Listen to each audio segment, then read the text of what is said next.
మీరు తీసుకునే అదే మందులు, అదే నాణ్యమైన మందులు, కానీ సగం ధరకే. అవును, మెడ్ప్లస్ బ్రాండ్స్ పై 50 to 80% తగ్గింపు.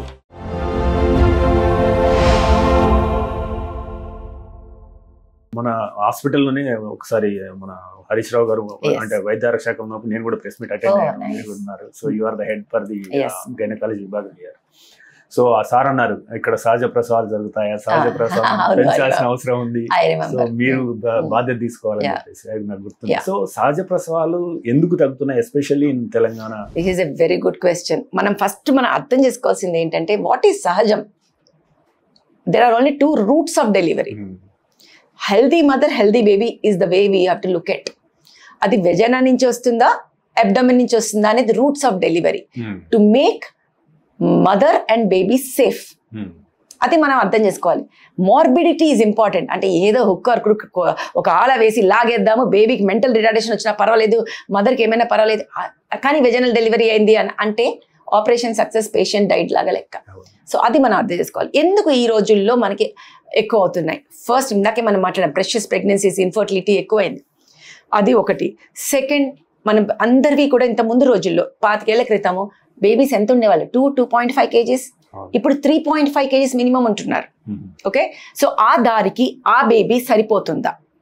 ఓకే, ప్యాసింజర్ సరిపోదు కదా, రూట్ అంతే ఉంది, అంతకన్నా తగ్గింది. ఎందుకు తగ్గింది? పీసీఓఎస్ అవి పెరిగాయి. ఇందాక మనం పీసీఓఎస్ గురించి మాట్లాడేటప్పుడు ఏం మాట్లాడాం? Women are becoming more masculine అన్నాం.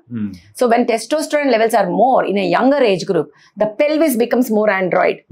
అంటే ఇలా ఉండాల్సిన పెల్విస్ దారి ఇలా అవుతుంది, బేబీస్ ఇంత ఉండాల్సిన వాళ్ళు ఇంత అవుతున్నారు. సో ఈ రెండు ప్లస్ ప్రెషస్ ప్రెగ్నెన్సీస్ ఎక్కువ అవుతున్నాయి, అబార్షన్స్ ఎక్కువ అయ్యి మనకి రికరెంట్ ప్రెగ్నెన్సీ లాసెస్ వస్తున్నాయి, అడ్డంగా ఉండటము, ఫీటల్ డిస్ట్రెస్, మెడికల్ లేట్గా ప్రెగ్నెన్సీస్ రావడం వల్ల blood pressure, hypertension plus endocrine distracting chemicals వల్ల పేషెంట్స్లో మెడికల్ డిజార్డర్స్ ఎక్కువ అవుతున్నాయి. సో ఇవన్నీ చాలా రీజన్స్ ఉన్నాయి. మనం అదేదో అయిపోతున్నాయి అలా తప్పు అది, కానీ కరెక్ట్ ఇండికేషన్స్కి చేస్తే it's always right. Okay, so అది మనం బాధ్యత తీసుకోవాలి. తల్లి బాగుండాలి, బేబీ బాగుండాలి, ప్లస్ కరెక్ట్ రీజన్స్కి. అనవసరంగా ముహూర్తం కోసం లేదా అమ్మో నాకు నొప్పులు ఇష్టం లేదు అలాంటి వాటికి చేయడం అనేది చాలా తప్పు. అంటే what is the percentage in world, in India, in Telangana? So ఇప్పుడైతే మాత్రం ఎప్పుడో 170లో 15% ఇప్పుడే అదే ఉండాలంటే కుదరదు. సో ఒకటి గుర్తుపెట్టుకోవాలి, నేను చెప్పినట్టుగా అవసరం ఉన్నప్పుడు చేయకుండా ఉండటం కూడా అంతే పాపం. ఓకే, సో తెలంగాణలో there are certain skewed things which they said 80% ఉంది, 90% ఉంది, which I don't think is the right statistics, which is not done properly. I think worldwide it is now increased to 30-35%. So మనది కూడా ఉంటుంది అంత మంచిదే, తగ్గుతుంది, ఇంకా తగ్గుతా అని ట్రై చేస్తున్నారు చాలా. right now we are on the panel for with the government to make list ఎలా తగ్గించవచ్చు అంటే అనవసరమైనవి తగ్గించడం గురించి.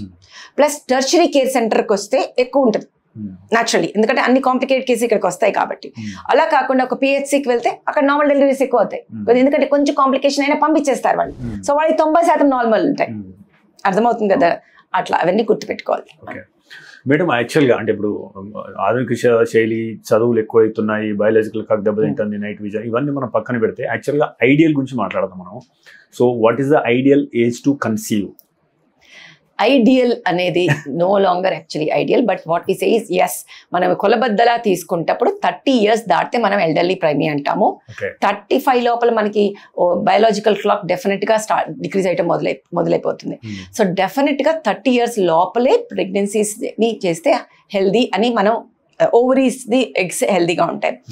అండ్ క్వాలిటీ ఆఫ్ ఎగ్ పడటం అనేది 35 దాటుతుంది కాబట్టి దాని తర్వాత బేబీస్లో కొంచెం అవకరాలు వచ్చే అవకాశాలు ఎక్కువ ఉంటాయి.